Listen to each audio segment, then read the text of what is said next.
Donc, nous continuons la vidéo qui a été interrompue par une raison indépendante de volonté en demandant quelles sont les caractéristiques alors de ce serpent originel, ce serpent ancien.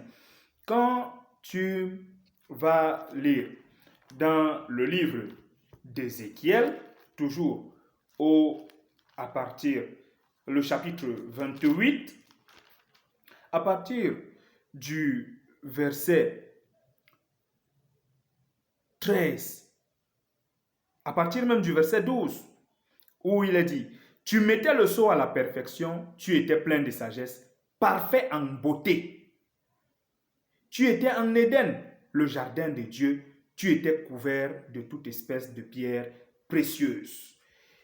Tu peux comprendre que le serpent ancien, le serpent dont nous parle le chapitre 3 de la Genèse, ici, était un animal déjà qui était beau. Un animal beau, non seulement c'était un animal beau, c'est-à-dire attirant, mais aussi c'était un animal rusé. Pour qu'on soit rusé, il faut être intelligent. Il faut avoir de la malice en soi, c'est-à-dire on pervertit son intelligence afin de pouvoir être rusé. On exploite son intelligence à des fins très propres qui trompent toujours les gens ou qui séduisent les gens. Et le serpent était intelligent. Il n'y a pas un animal qui peut utiliser l'intelligence contre un homme et réussir si ce n'est un homme ou alors une espèce très proche de l'homme.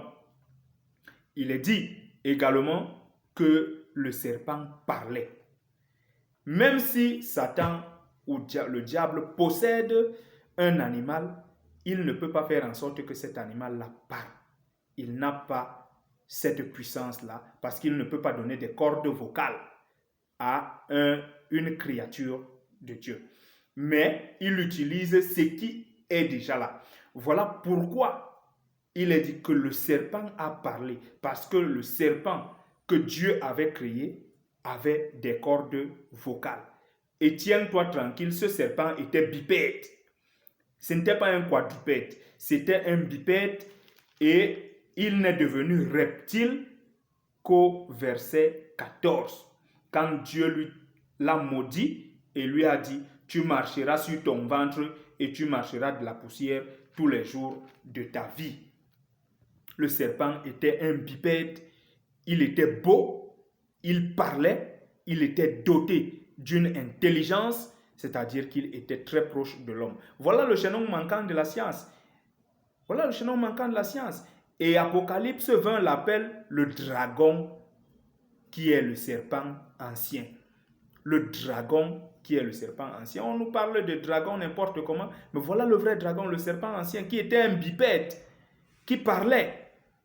Et non le reptile, la corde que l'on dessine un peu partout aujourd'hui, chaque fois qu'on veut représenter le péché originel. Quand tu prends donc le serpent maintenant, qu'est-ce que le serpent a fait? Il est dit que le serpent a séduit la femme. Et ce n'est pas une séduction de façade. Il ne s'agit pas ici d'une tournure. Il est dit au verset 13, et c'est la femme qui répond à Dieu. Le serpent m'a séduite et j'en ai mangé. Le serpent m'a séduite. Le serpent a séduit qui? La femme. Le serpent a séduit la femme. Et cela peut également se vérifier dans 2 Corinthiens au chapitre 11, les versets 2 et le verset 3. Car je suis jaloux de vous d'une jalousie de Dieu parce que je vous ai fiancé à un seul époux pour vous présenter à Christ comme une vierge pure. Toutefois, de même que le serpent séduisit Ève par sa ruse, je crains que vos pensées ne se corrompent et ne se détournent de la simplicité à l'égard de Christ. Paul prend cet exemple de séduction parce qu'il nous prend ceux-là qui croient en Christ comme une vierge pure qui est fiancée à un époux. Et donc, la femme également était destinée à l'homme. mais elle a été séduite par la femme. Et cela peut également être lu dans 1 Timothée au chapitre 2, le verset 14, pour dire la femme séduite s'est rendue coupable de transgression. On n'utilise pas un autre mot. La Bible n'utilise pas un autre mot chaque fois qu'elle veut parler de ce qui s'est passé avec la femme. Elle parlait de séduction. Et nous tous, nous connaissons le résultat de la séduction d'une femme. Si moi je séduis une femme, ce n'est pas pour aller chanter avec elle. C'est tout simplement pour aller coucher avec cette femme-là. Et voilà exactement ce qui s'est passé au jardin d'Éden. Et quand on parle, la femme également ici a donc été séduite. Et qu'est-ce qui s'est passé? Il est dit qu'elle a mangé, elle a d'abord convoité. Elle a d'abord convoité. Encore que la convoitise est mauvaise, c'est ce qui est écrit dans Exode au chapitre 20, le verset 17. Que la convoitise est mauvaise. Et c'est également ce qui est écrit dans Jacques au chapitre 1, à partir du verset 13. Dans Jacques au chapitre 1, à partir du verset 13, il est précisé que personne, lorsqu'il est tenté, ne dise « c'est Dieu qui me tente » car Dieu ne peut être tenté par le mal et il ne tente lui-même personne. Mais chacun est tenté quand il est attiré et amorcé par sa propre convoitise. Puis la convoitise, lorsqu'elle a conçu, enfante le péché, et le péché étant consommé produit la mort. Et effectivement, la femme a convoité. Il est dit au verset 6 que la femme vit que l'arbre était bon à manger et agréable à la vue et qu'il était précieux pour ouvrir l'intelligence. Elle a convoité. Alors, qu'est-ce qu'elle a fait? Elle prit de son fruit. Il s'agit ici de définir l'arbre en question. Quand on parle de l'arbre de la connaissance du bien et du mal, c'est quoi? Il s'agit tout simplement du sexe. Le symbole ici, là, c'est le sexe. Puisque la femme elle-même, également, ici, symbolise un jardin. Je vais vous le prouver simplement. Si tu rentres toujours, justement, si tu rentres dans Cantique des Cantiques, dans le livre de Cantique des Cantiques, ça c'est un livre où Dieu décrit la chose telle qu'elle se fait. Dans Cantique des Cantiques, à partir du verset 9 du chapitre 4, pour te prouver que la femme est un jardin. Qu'est-ce qui est dit? Le verset 9. Tu me ravis le cœur, ma sœur, ma fiancée. Tu me ravis le cœur par l'un de tes regards, par l'un des colliers de ton cou. Que de charme dans ton amour, ma sœur, ma fiancée, comme ton amour vaut mieux que le vin, et comme tes parfums sont plus suaves que tous les aromates. Tes lèvres distillent le miel, ma fiancée. Il y a sous ta langue du miel et du lait, et l'odeur de tes vêtements est comme l'odeur du Liban. Le verset 12 nous dit quoi? Tu es un jardin fermé, ma sœur, ma fiancée. Une source fermée, une fontaine scellée.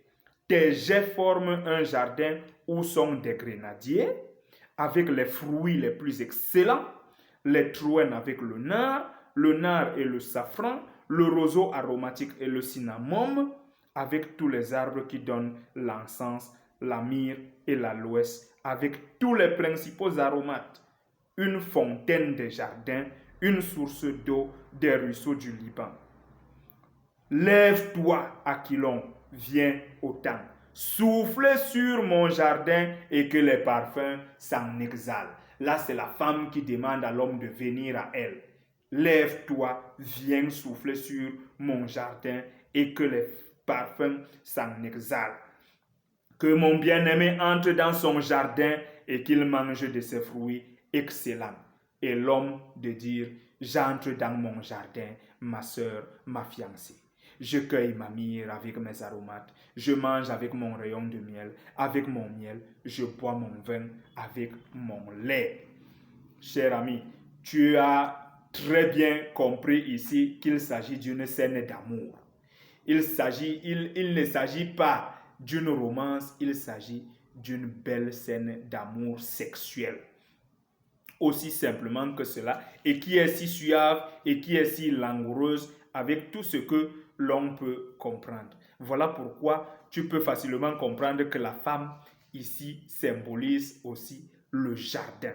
Et Dieu qui parle en parabole est en train de mettre ici en exergue le jardin qu'est la femme, qui ne savait pas qu'il y avait un plaisir sexuel.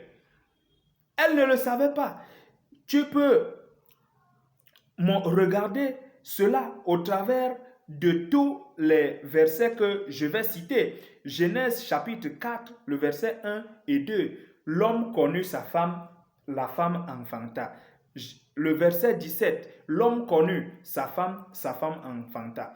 Le verset 25, l'homme connut sa femme enfanta. Le chapitre 16, toujours de la Genèse, le verset 4, Abraham connut Agar et Agar devint enceinte.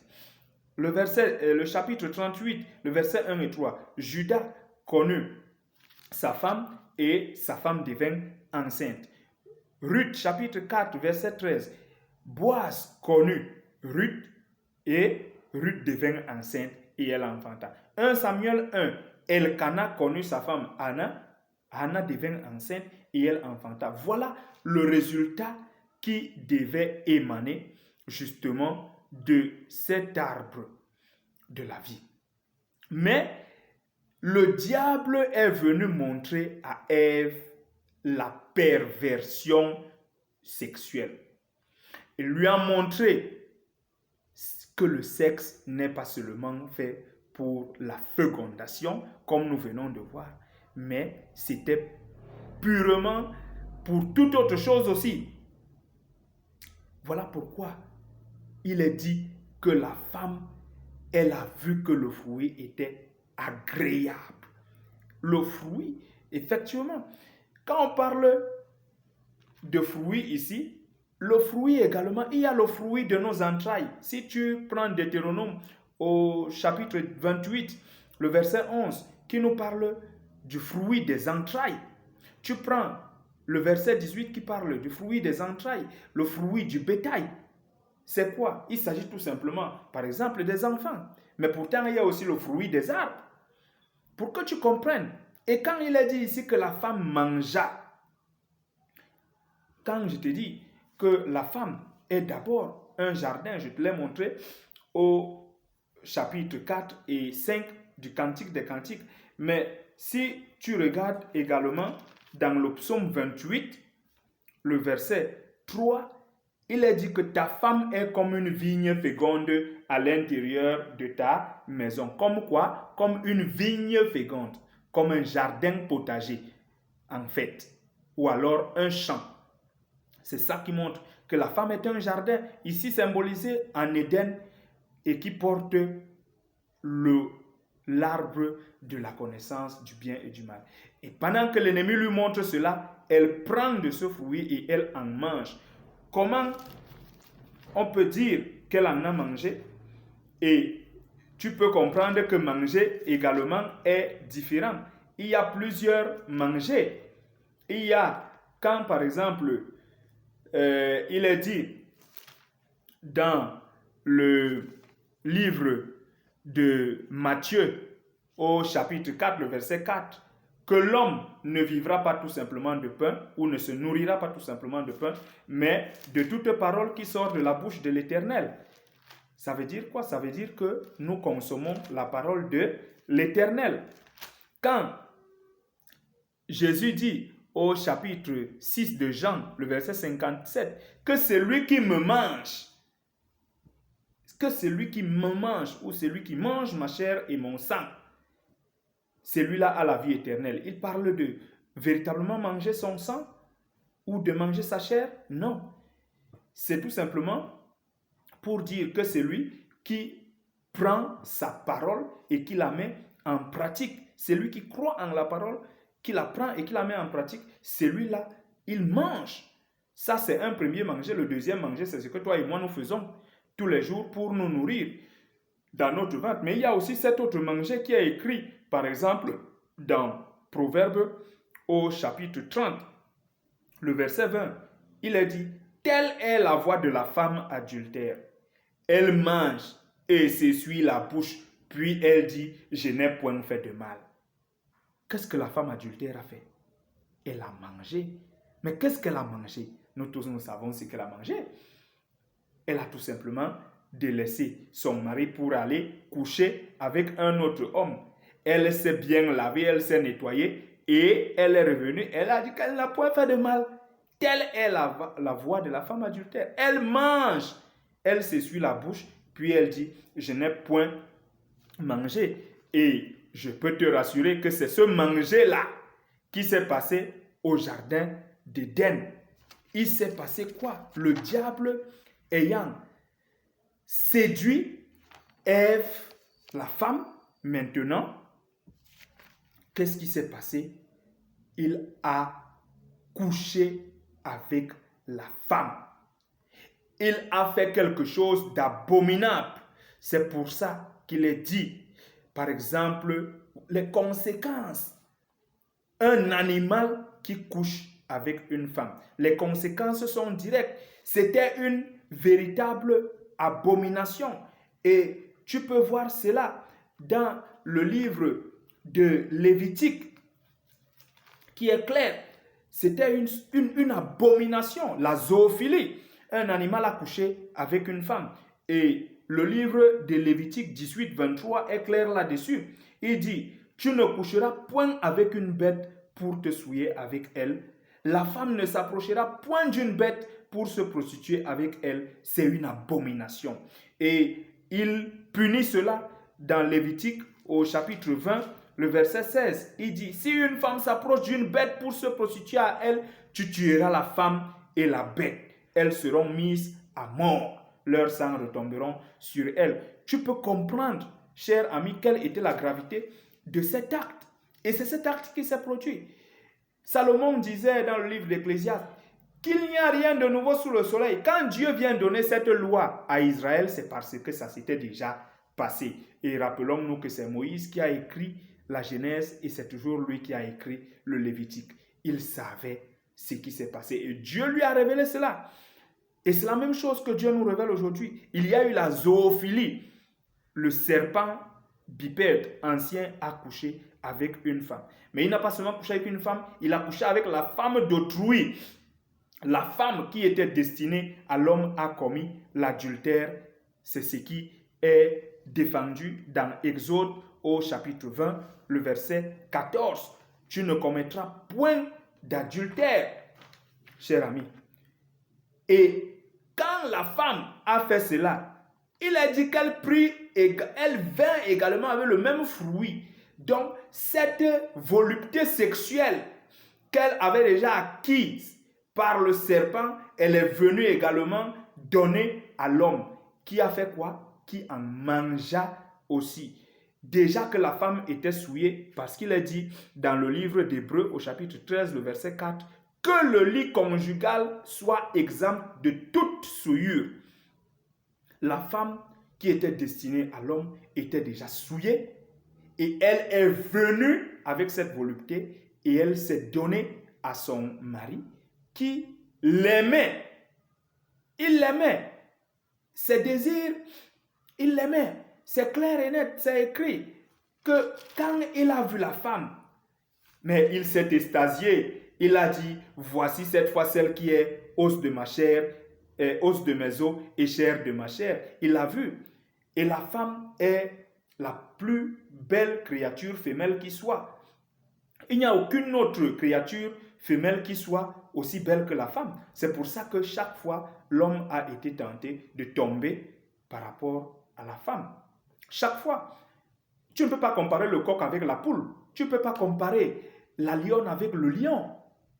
C'est toujours le mâle qui a été créé beau, mais la femme a été créée belle et l'homme n'a pas pu résister à sa femme et il a couché aussi avec sa femme, se souillant lui-même aussi parce que sa femme était déjà adultère. Elle était souillée et elle revient à elle et elle souille également son mari. Elle souille le ménage, elle souille le lit conjugal. Voilà ce qui s'est passé au jardin d'Éden, cher ami. Voilà ce qui s'est passé. Et tu peux voir cela au travers de toutes les conséquences directes. La conscience de la nudité. Le verset 7 dit, « Les yeux de l'un et l'autre s'ouvrirent, ils connurent qu'ils étaient nus. » Mais ils connurent qu'ils étaient nus. Donc, ils ont mangé juste un fruit et ils ont su qu'ils étaient nus? Non, cher ami. Ils ont fait quelque chose en rapport avec la nudité. Et cette chose que l'on fait, toujours en rapport avec la nudité, ce n'est pas pour admirer son corps. Nous tous, nous savons ce qui se fait. Voilà pourquoi ça ne se fait pas devant les gens. C'est parce que, justement, avant, ils ne savaient pas que c'était honteux de se tenir nu devant Dieu. Mais ils ont appris cela quand ils ont accompli l'acte sexuel. La deuxième conséquence, ils étaient honteux, effectivement. Non, première conséquence, ils ont su qu'ils étaient nus. La deuxième conséquence, c'est qu'ils étaient honteux. C'est le verset 8, il dit que alors ils entendirent la voix de l'Éternel Dieu qui parcourait le jardin vers le soir, et l'homme et sa femme se cachèrent loin de la face de l'Éternel Dieu au milieu du jardin. Pourquoi? Justement, parce qu'ils étaient nus. Ils étaient nus et ils ont eu honte. Et après l'humiliation physique du serpent, un bel animal comme le serpent, quand tu vois le serpent marcher aujourd'hui, il a encore des traits majestueux en lui. Il a encore quelque chose de tellement majestueux en lui qu'en même temps il est répugnant parce qu'il fait peur, mais il a quelque chose de majestueux et de très beau en lui. Quand on voit le serpent aujourd'hui, il a été créé et avec diverses espèces. Tu peux imaginer combien il était beau? Mais Dieu l'a humilié au verset 14 du chapitre 3 et désormais, il était déjà un reptile, une simple corde. Et la quatrième conséquence était l'impossibilité future pour le serpent de séduire à nouveau la femme.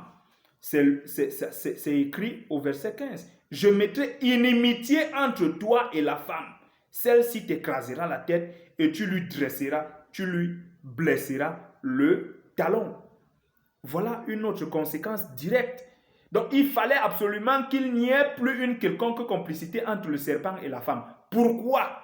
Parce que le serpent avait séduit la femme et a souillé le foyer de l'homme en amenant la mort.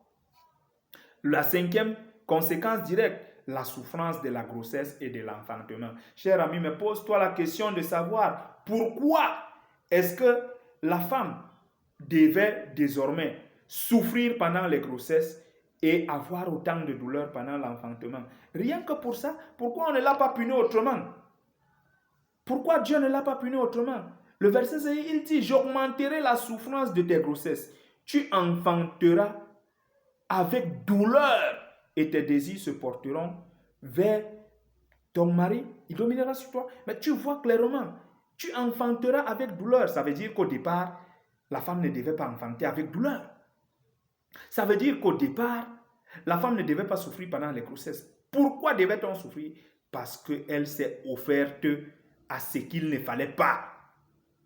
Elle a donné de son sexe à l'animal et l'animal a souillé son organisme. Et comme c'était la mère de l'humanité, voilà pourquoi cette souffrance et cette douleur pendant les grossesses et l'accouchement s'est transmise aussi simplement à toutes les femmes de l'humanité. La sixième conséquence directe, la domination a été donnée à l'homme sur la femme. Non, au départ, Dieu les a créés. Il n'est pas dit que Dieu a dit que l'homme était le chef de la femme.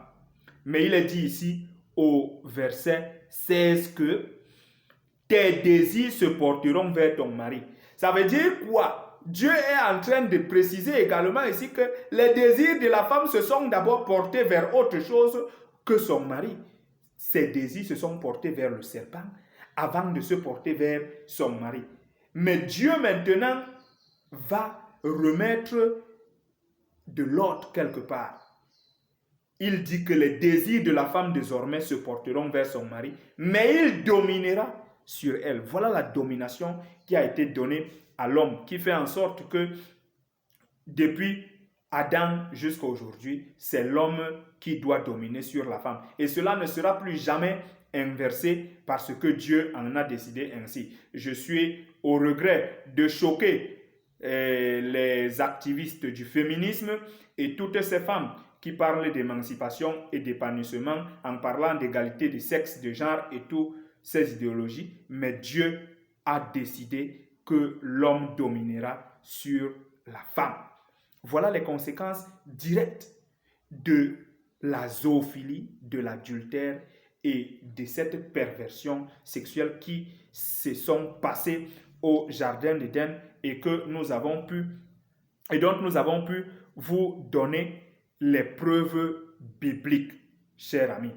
Tu dois comprendre ici que le plan initial de Dieu n'était pas que la femme accouche avec douleur.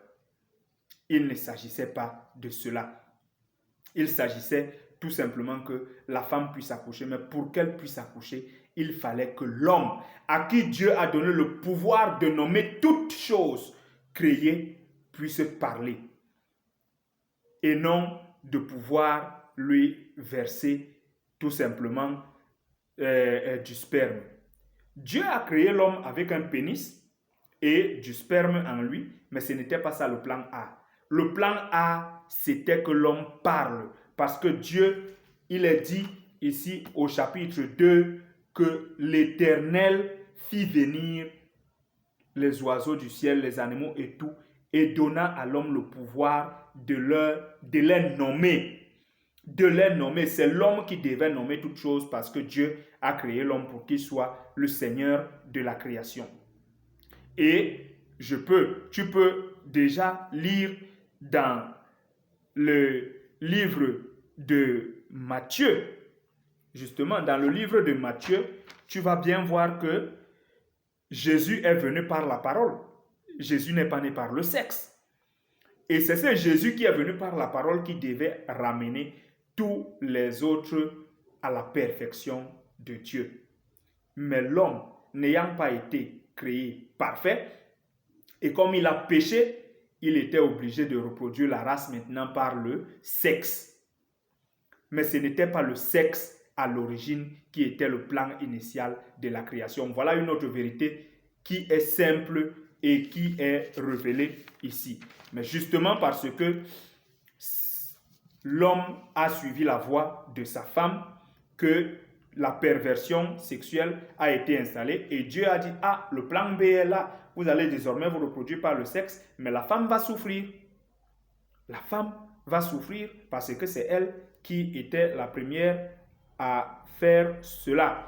Et effectivement, par la suite, nous verrons que Dieu a justifié l'homme et la femme en leur donnant des vêtements de peau. Ça, c'est la peau, une peau d'animal. Il leur a revêti des vêtements de peau et il les a chassés tout simplement du jardin d'Éden afin qu'ils ne puissent plus s'approcher de l'arbre de la vie. Vraiment, c'est aussi profond, mais c'est aussi simple que cela parce que nous pouvons lire vraiment comme nous pouvons nous écrier comme Jésus dans le livre de Matthieu au verset 25 et 26 du chapitre 11 que je te loue, Père Seigneur du ciel et de la terre, de ce que tu as caché ces choses aux sages et aux intelligents et de ce que tu les as révélées aux enfants. Oui, Père, je te loue de ce que tu l'as voulu ainsi. Parce que, comme il est dit dans la parole de Dieu, dans exactement le livre de Deutéronome, il est dit dans le livre de Deutéronome 29, que les choses cachées sont à l'Éternel, mais les choses révélées sont à nous. Et chers tous, Dieu nous a révélé la vérité sur le péché originel, la rébellion, et la manifestation de ce péché, c'est-à-dire les actes sexuels qui se sont commis en Éden et qu'il a dû punir par la mort physique de ceux-là qui ont commis ces actes-là et de leur descendance. Nous rendons grâce au Créateur divin pour sa révélation.